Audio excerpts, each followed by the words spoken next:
All right, everyone. Hello and welcome into the day after Green Bay. This is your comments, my reactions, our video. So yesterday on the post-game video, following the Minnesota Vikings win over the Green Bay Packers by the final of 34-31 at home, I told you to leave me a comment and let me know what your reaction to the game was, how you're feeling about this team after this win and going forward, and then I could potentially select it to be featured in today's video, give you my reactions to your takes, and then that would be our video that we made together. So this is our small group collaborative project, as I say every week on our small corner of Vikings internet. Glad you're here. Glad you left all the comments that you did yesterday. Very good work. Lots to react to. So let's get right into it. If you weren't able to get into this video, don't worry. Still plenty of football left this season. Go ahead and subscribe and then check out every post-game video that we do when the Vikings game concludes for that week, whether it's in prime time or on Sunday. This week we got a 4:25 kickoff time, which is kind of nice because we'll be able to relax for most of the first half of the day, which I kind of enjoy. After that Chargers week, it was nice having all that free time in the morning. Anyway, I digress. Let's get into your comments and what you had to say after the win over the Packers. We kick things off. First comment comes from Darth Viking. They say, again, it comes down to the wire. We can't keep playing games like this. They need to figure out how to break away in these games. Yeah, that's a great point. We're definitely playing with fire here because this doesn't strike me as a sustainable way to win football games and build a championship caliber team. However, one thing that I do want to note, which I noted in the postgame video, if you didn't happen to see that, I will say it again for you here. The Vikings seem to be getting hot at the right time. It was pointed out on Twitter by Trey Wingo, formerly of ESPN, yesterday that it was this time for the previous 2 years that the Super Bowl team got hot at the right moment. The Tampa Bay Buccaneers were 7-5, then they never lost again. The Kansas City Chiefs the year before were 6-4. And then they never lost again. However, I think we've dug ourselves into a really big hole for that to be a fair comparison. But you are absolutely correct. There needs to be a way for the Vikings to figure out how to win games by more than one score and not leave it in the hands of fate at the end of regulation or overtime, because this is it's taking too many years off of our lives playing this way. Next comment comes from Justin Beloy. They say the offense is looking better with a more aggressive approach, but the defense seems to get lost as the game goes on. And this is one of the things that is going to absolutely keep us from making a deep playoff run, even if we are able to sneak in there, is that this defense is just not good enough. It has been porous all year. It continues to be porous. It seems like different players have bad days at different times, and they can't just put together one collectively good game. And I think it's been that way, or it's at least fair to say, since the Seahawks game. And that feels like it was 17 years ago. Xavier Woods had a bad game. Rashad Breeland has had bad games before. They tried picking on him, and then once they realized Xavier Woods was not, having his A game, they went after him. So the defense just needs to figure out a way to have a more collective group effort in order to survive some of these comeback attempts that we're seeing on a weekly basis. Next comment comes from Larry Ives. They say, I can't believe I'm saying this, but I believe the Vikings end up extending Cousins. What do you think? I've seen a lot of this talk of extending Kirk Cousins on Vikings Twitter and social media after this win, and I understand where they're coming from. But listen, do we want to keep doing this? Because Kirk Cousins' career is defined by a roller coaster. There's a lot of valleys, there's a lot of peaks, and then there's a lot of wiggle in between. So right now, once again, we're seeing Kirk Cousins at his best, as we did in the first couple weeks of the season. The first month of the season, he was putting up very good statistics. He continues to be very safe with the ball, but he did escape quite a few turnovers in this game against the Packers. There was a second straight week with a strip sack that ended up going right into the hands. I believe it was Christian Darrisaw that recovered it. There was a couple of passes that probably should have been intercepted. And there was the one with Darnell Savage that was overturned. So I don't know if I would want to extend him. I think it makes sense that they would, based on, the production that we've seen. Anytime you beat your division rival that you absolutely fucking hate, it's going to work in your favor. So I don't know. I could definitely see it happening too. I mean, even if they just want to keep him one more year, it can't be on that $45 million cap hit. So an extension probably seems inevitable. Next comment comes from Samson. They say, great win. Now, can we play like this consistently? that would be the deciding factor on if Zim and Kirk are here next season. And I agree with this wholeheartedly because that has been my main complaint about the Minnesota Vikings for a long time now, is that they can't string together convincing wins in any sort of consistent fashion. So I am all for, like, last season how we were 1-5, and then they're like, okay, and then they went into the bye week, and then they came out of that with a small winning streak to get them back into the hunt. We're kind of seeing that again here. This feels like a repeat of 2020. The thing is that I need to see more wins like these last 2 weeks. And, I said it after the Chargers game. I'm going to continue to say it even after the Packers game, because division rivalry games are different. They're unique, and you really have to throw out everything that you've seen when it comes to these. You got to expect the unexpected. So if I continue to see this kind of offensive performance and dominance, and they continue to win games, whether it be by a touchdown or two, I think we could see, more fans, myself included, jump on the bandwagon and be like, okay, I'm ready for this team to rip my heart out again. I'm not quite there yet, but I'm getting closer. Next comment comes from Jonathan Fisher. They say, what do you think causes our defense to absolutely crumble when we need to stop the most? I don't know what it is. I couldn't put my finger on it. I think this game in particular, I would chalk up to Aaron Rodgers being Aaron Rodgers. That he just kind of owns us statistically.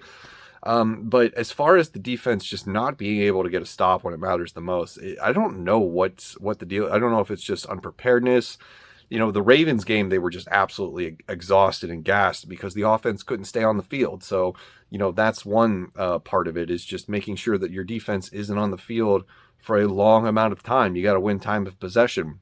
Another thing is that offensive coordinators could be wising up to what the flaws are in this team now that Danielle Hunter and Michael Pierce continue to miss games. Danielle Hunter, who especially is going to miss the rest of the season. Maybe they're not as afraid of the pass rush from this team as they were a few weeks ago.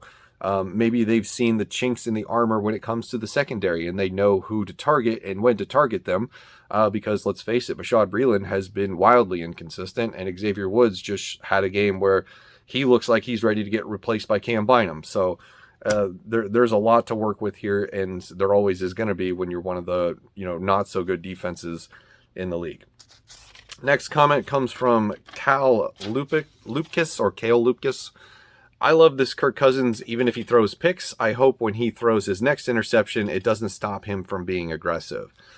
I agree with that, and I have some bad news. If you saw his post-game press conference yesterday, it sounds like he's already itching to dial back the aggressiveness, because he said verbatim, and I'm not going to direct quote him because I don't want to misquote him, but he said to the effect of how he described there was probably a few throws that he made that were overly aggressive, and he probably would have those back despite being successful on those plays. And one of the plays that was pointed out was that back pedal, off his back foot throw to Adam Thielen, where the defender turned around just a second too late, and Adam Thielen was able to make a nice sideline catch and run up the field. It sounded like in Kirk Cousins' response that he was like, okay, I got away with one. I'm never doing that again. And I can believe it. I kind of believe him when he says that, because that's his MO. His MO is making sure not to take risks, being very careful with the football, and don't throw interceptions. I think the beginning of last season kind of ruined him in this regard, because if you remember last year when they started 1-5, he threw 10 interceptions. I think at one point he was leading the league in interceptions. And it was at that point in the next game, and it may have been because of the wind and the weather in Green Bay, where they relied heavily on Dalvin Cook, and they sort of took the ball out of his hands. So again, it's one of those things where I would like to see this continue, but I think given how he is wired upstairs, he may end up talking himself out of being this aggressive and just getting in his own way once again. Next comment comes from 21 Reapers. They say, what's your opinion on the no-call timeout by Rodgers that resulted in a touchdown? Unfortunate. I don't think that that's, anything nefarious that they were doing. I think it was just the fact that they got lucky and happened to get away with one. Because you look at the fact that Rodgers wasn't even ready for the snap. He was already turned around doing the motion, and then he got the snap, and he was just like, whoa, okay, I guess we're doing this. I can't blame the Vikings for letting up on the play, but at the same time, I kind of have to, because you're taught to play until the whistle, and there was no whistle. You can't just look at the body motion of a player and expect to be granted the timeout. It's kind of the same thing in baseball, where you can request a timeout, but it doesn't mean you're going to get it, at least not right in that moment when you want it. So it's just one of those things where it's one of those oddball moments that, only in a Vikings game does something like that happen. I think Green Bay just got away with one, if I could put it that way. Had they thrown the touchdown and gone back and been granted the timeout, they probably would have been pissed. I know we all would have been, but it's just one of those weird things that you'll probably never see happen again. Next comment comes from Too Evil to Hope. They say, if the Vikings end up being one and done in the playoffs, should we still blow up the team next season, or should we try one last time to make it work? So the caveat to this, in my opinion, is that blowing up the team is a loaded statement. I don't think that that's necessary. I think what is necessary is blowing up this coaching staff, because there isn't one of them that I like, and there isn't one of them that I would retain, maybe other than Ryan Ficken, just because he's been doing a great job with special teams this year. And maybe Keenan McCardell, who is the wide receivers coach. So probably keep those two guys. The rest of them, don't care. I don't want to blow up the roster. The offense is good the way that it is. Our discussions about quarterback change and Kirk Cousins is for another day. But the fact that the offense is, a lot of the key position players are in place. It looks like Christian Darrisaw is going to be good. You got Brian O'Neill. Your offensive line is very young. You just need to get a center and then another guard, depending on what we think of Ezra Cleveland. Oliudo is not that guy. He's way too penalized. He needs to, be replaced. You got Irv Smith Jr. will come back next year. Justin Jefferson, one of the youngest, best wide receivers in the league.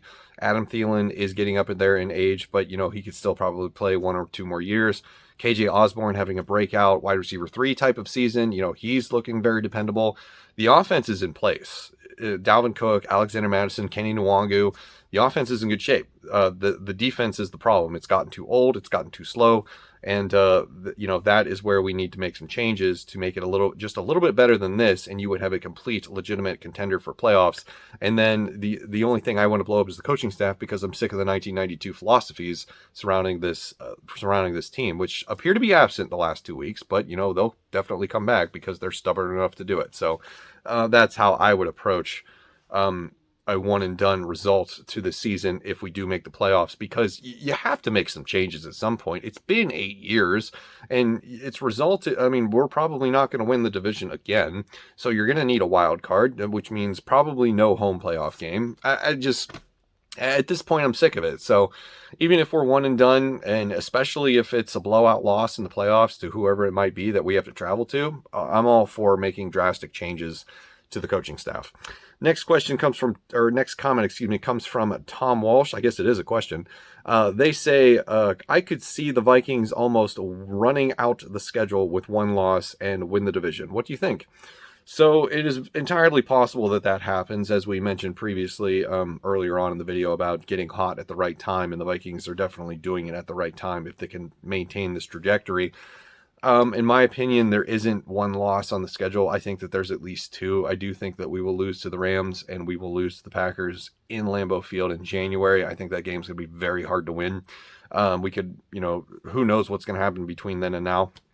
But the rest of the schedule, it's definitely possible. The 49ers are going to be a test next week on the road. They look like they have figured themselves out, because they are now once again winning games in convincing fashion. The Lions we should beat. The Bears we should sweep. That's 3 wins right there. I forget who else we play. Pittsburgh. That's an enigma style game. I am not going to be looking forward to that, because I think that is going to be some weird ass scorigami 19-14 finish that we're going to be very upset with, and how everybody performs that day. So it's debatable. I don't know. I don't think that there is. I think they could definitely get into the playoffs, but I think it's going to be with at least 3 more losses, and that would put them at 9-7. Or no, yeah, that would put them at 9-8. Excuse me. And I think with it being with the NFC being as bad as it is, I think 9-8 gets you into the playoffs this year. Final comment comes from Gil Hernandez. They say, were you concerned when the offense took the knee a few times for the game-winning kick? So I've seen a lot of the same comment in the comment section on the post-game video, and I've seen this criticism everywhere else on Vikings social media, and the answer is surprisingly no. I was not concerned. I thought, hey, this is actually a legitimate strategy because, and Mike Zimmer said it himself in the post-game press conference, the best way to make sure that Aaron Rodgers does not beat you is to make sure he's on the fucking sideline. Because we all saw, and I was like this, I was like, no, you've got to be kidding me. After they came back on the field, and it was one play, 75 yards to Marcus Valdes-Scantling for a touchdown, and I was just like, how do you stop that? It's like, what do you do? So I agree with this approach, taking the knee 2 times, not, punching it into the end zone, and just kicking the field goal ended up being the smartest move. And if there's no time left on the clock, you can't give the ball back to Aaron Rodgers because it's 0-0. So this is one that I actually agree with. And I know a lot of people were saying that was ultra conservative and that was Mike Zimmer doing Mike Zimmer things. No, that was actually Mike Zimmer being smart for once. I understand wanting to go for the touchdown, but if you do that and you don't get it, then you go to overtime, and you could definitely lose there. This was the safest way to win the game without giving Aaron Rodgers the ball back in regulation. So I actually approve of that strategy at the end of the game there. So that's going to do it for me. Those are your comments. My reactions, our video for the day after Green Bay. Let me know what you think in the comments below in this video. Thank you for watching. I will see you in the next one.